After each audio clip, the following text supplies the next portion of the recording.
Matin. Comme chaque jour à 7h52, on prend la direction de la cuisine en compagnie d'un chef qui va nous aider à préparer le déjeuner, enfin plutôt on dirait le dessert ce matin. Bonjour Sébastien Bouillet. Bonjour. Vous êtes chef pâtissier et chocolatier à Lyon. Vous avez, si j'ai bien compté, 9 points de vente, mais aussi à Tokyo, au Japon. Mais cela ne vous empêche pas d'aller chaque matin faire un tour au marché. Alors justement, que nous avez-vous trouvé ? Alors, j'ai travaillé la fraise, qui pour moi est un produit de saison et qui est un produit que les Français adorent, qui est sous plusieurs formes, évidemment. Donc nous là, on a utilisé donc la gariguette et la Mara des Bois, et on a aujourd'hui fait un dessert qui s'appelle une crème d'ange. Alors, juste avant d'arriver à votre dessert et la recette que vous allez nous donner, et d'ailleurs je vois votre dessert et ça donne extrêmement envie, on préfère les fraises cultivées en France ou pas forcément en ce moment ?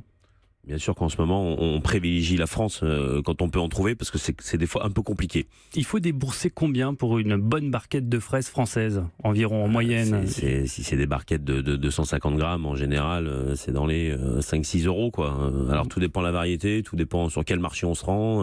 À Paris, c'est un peu plus cher. Ouais. Alors maintenant qu'on a acheté nos fraises, vous en faites quoi, Sébastien Bouillet ? Alors nous, on les a mis en compoté. Donc j'ai mis pendant une nuit des fraises coupées en morceaux, avec un peu de sucre. Ensuite ça, on l'a cuisiné, on l'a compoté un petit peu avec un peu de purée de Mara des Bois. Un tout petit peu de pectine pour tenir un peu ce noyau fraise au milieu, mais qu'en fait quand on le prend, ils sont encore bien coulants. D'accord. Ce qui est important, c'est d'avoir un goût de fraise très puissant, très prononcé.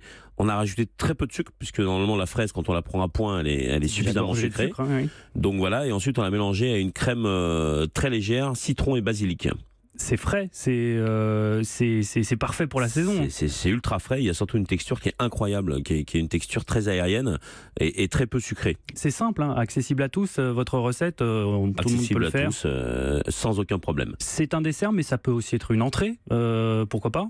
Pourquoi pas ? C'est vrai que maintenant la fraise, on la voit des fois mélangée à la tomate ou à certaines choses, donc effectivement ça pourrait être pourquoi pas une entrée. D'accord, on peut goûter ? Bien sûr. Alors, donnez-moi tout ça, Je vais goûter cette recette. Donc je rappelle, c'est une crème d'ange citron basilic cœur de fraise. En tout cas, l'idée c'est de prendre bien tout ensemble et bien prendre au milieu le noyau fraise pour qu'on ait bien ce mélange bien onctueux et surtout cette texture incroyable.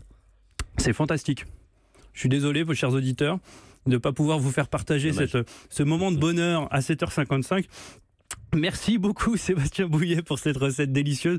J'en ai encore plein la bouche, que l'on va tout de suite mettre en ligne sur notre site internet pour que nos auditeurs puissent se régaler comme je viens de le faire. Merci d'avoir été en studio avec nous et à bientôt.